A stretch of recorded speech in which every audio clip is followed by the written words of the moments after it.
so everybody has one of these. So we're going to go through and answer all of these questions today. So we're talking about square root functions, okay? Now, when I talk about a square root function, it looks something like this, where I have that little radical and then an x underneath. But what is the index of this guy right here if it's not written? A 2. So go ahead and write in a little mini 2, okay? Not a coefficient, not a big 2, but a little mini 2 right here. That's going to be the index. And these are only square root functions today that we're graphing. However, we're going to be doing cubed roots tomorrow, and a radical function is just in the form of the nth root of x. We can have the square root, the cubed root, the fourth root, the fifth root. But today we're talking about the square root of x. Okay, so we're going to graph the parent function. Okay, when you hear parent function, so, you know, two parents, they have a child, right? So basically the parent function is the original, right? The OG, that's where the child gets their features, their personality, their academics, maybe their like athleticism, stuff like that, right? You can probably think about ways that maybe you're more like your mom or you're more like your dad, or maybe you have an aunt or an uncle, right, that kind of you like maybe are more like. So a parent function is kind of like the original. The child is like the parent function but transformed. So we're going to talk about transformations today. But the first thing we want to do is we want to graph the parent function, the original function. No transformations, just square root of x. So this is where I need you to take Desmos, and I need you to type this in. Now, some of you have never done that. So we have to do this together. You want to use a Chromebook? Yeah, I'm ready.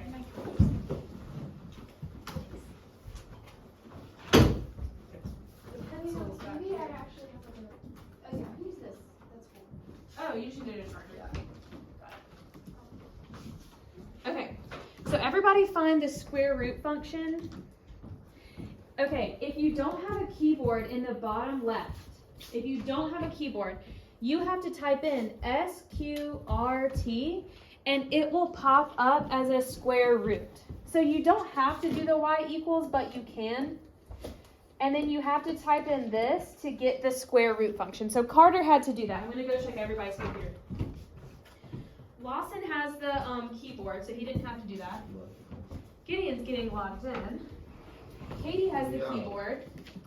Jackson has the keyboard. Tanner has the keyboard. And Amy has the keyboard. Okay, so Carter, you'll have to do that each time. I'm trying to figure out a way that, because everybody else has a keyboard right here, and it like pops up, and then you like see how to do. I don't know why it's like not happening on that one. Okay, so what you have is you have a graph that looks something like this on your screen. Is that right? I hope. Okay.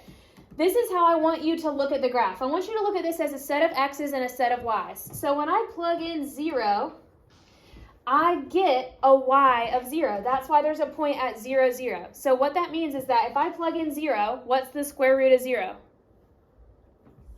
0. So that's why we have a point at 0, comma 0. X is 0, y is 0. So if I plug in the number 1, right, what's the square root of 1? Ooh, tough one. Just 1, right? 1 times 1 makes 1. So the square root of 1 is 1. That's why I have a point at 1, 1. I said a lot of ones right there. Okay. So we're trying to find all of these pieces from our parent function, okay? So let's go through each one very carefully. Before we ever do anything, we always want to graph it. So go to the gear and press the gear at the top of the section, and then press the table button. And I want you to look at a table of values for this function. So press the gear icon and then press the table. Press the gear, then the table, gear, then the table. And you'll want to do it for this function, not 987. All right, good, good, good. So gear, so you want to type in a function first, so press done, and you'll do square root of x, gear, table, square root, so down here, x, and then go to gear, and then press table. And it will show you a table of values for this function. Okay, so we see 1, 1. What's another point in the table that's a whole number on both the x and the y?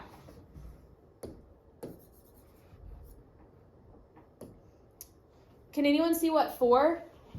the x value of 4, okay? You can't see it. How do we get there? Click on 2 in the x column. Click on 2. Then press enter twice, and it will bring you down to 4. What's the y value when you get 4 as the x? Why is it 2? Why does that make sense? Exactly. The square root of 4 is 2. When you plug in 4, you get 2. Okay, that's how this function works. So that's why you're going to graph something that looks like this. Okay, can we take the square root of a negative number? Can y'all? No. Can I? Yes, because I have the knowledge of imaginary numbers, which we will get to. But we can't do that yet because all we know is real numbers so far. So that's why there's no negative values that are associated with this graph. It's not like you can plug in -4 and get a real number, okay? So that's why there's no negative x values. Let's keep going. What is the end point? Okay, this is ironic. Everybody with me? The end point is where you start. Where did we start on this graph? 0, 0. Everyone write 0, 0 right here. The end point is where you begin. It's where you start. Now, we're going to have to do domain and range today. Domain has to do with all of the x values, and range has to do with all of the y values. If you ever write x where the range is, or y where the domain is, incorrect. All right? The x always goes with the domain, the y always goes with the range. So for this function, this is how you tell domain and range. We'll do this every time. Take your pencil. We're going to read the graph and scan it from left to right. So here's the left side, here's the right. We're doing domain. We're kind of scanning, right? Okay? Here is where it touches our scan first. What is this value according to the x's? 0, 0. So, I mean, it's 0 on the x. Now, does the graph exist at 1, 2, 3, 4, 5? Okay, it exists everywhere after 0. And the way we say this is x is greater than 0. So the x values of the graph, they start at 0 and they go up forever. So x is greater than 0. Now for the y's. We want to scan it from bottom to top. So we are going to start down here. Beep, beep. Okay, we begin the graph here. What is this value according to the y's? 0. And it goes, so I know it goes sideways forever, but as it's going sideways, it's going up forever. So it's going to eventually reach infinity. That's what we call that. So our y values are greater than or equal to 0 as well for this one. It's going to be every single y value as long as it's above 0. All right. Any questions on this piece so far? You can be super confused, and that's okay. But I at least need you to know like where I'm getting these numbers from. This guy will always match up with pretty much this guy. This guy will match up with this one. It just so happens they're all zeros right now. Okay, so you can't see a pattern. What's up? No. Okay. All right. Next one. In behavior, as x goes to infinity, that means the right side of the graph. Okay, because this is where positive infinity is. As x goes to infinity, what is f of x doing? Well, this is just the graph. What is the graph doing? As x goes to infinity, the graph goes up forever. So it's kind of like the y, but it's also kind of like the graph as well. And in behavior is not going to be something that you walk away from today and be like, I'm a pro. Okay? It's not the easiest thing in the world. Domain and range endpoint, kind of easy. But in behavior can be a little bit difficult, and it's okay to not fully understand it today. All right, next one. This next one is always going to match the endpoint. So as x goes to 0, f of x also goes to 0. What this means is the left side of the graph, well, it's going and it meets the point at 0, 0.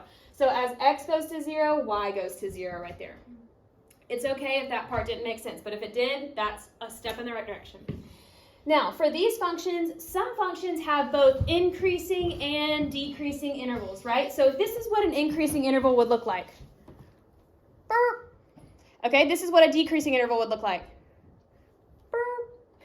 Okay, now, for this function specifically, we start here and we go like this. Am I ever decreasing when I'm doing like that? No, only increasing. So for these types of problems, you will have only one type. Sometimes it's decreasing, sometimes it's increasing. Now the way we say this is we have to say an interval notation. What this means is like we have to go from here to here, right? So from 0, that's where the graph starts increasing. Does it ever stop increasing? No. What do we call that number when it never stops?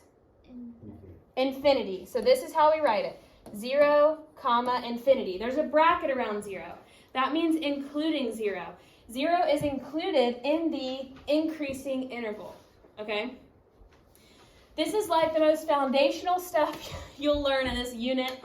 Honestly, in this class, this is like a really big deal. When you get to Math 3, Mr. Edwards will like start off really strong with this, okay?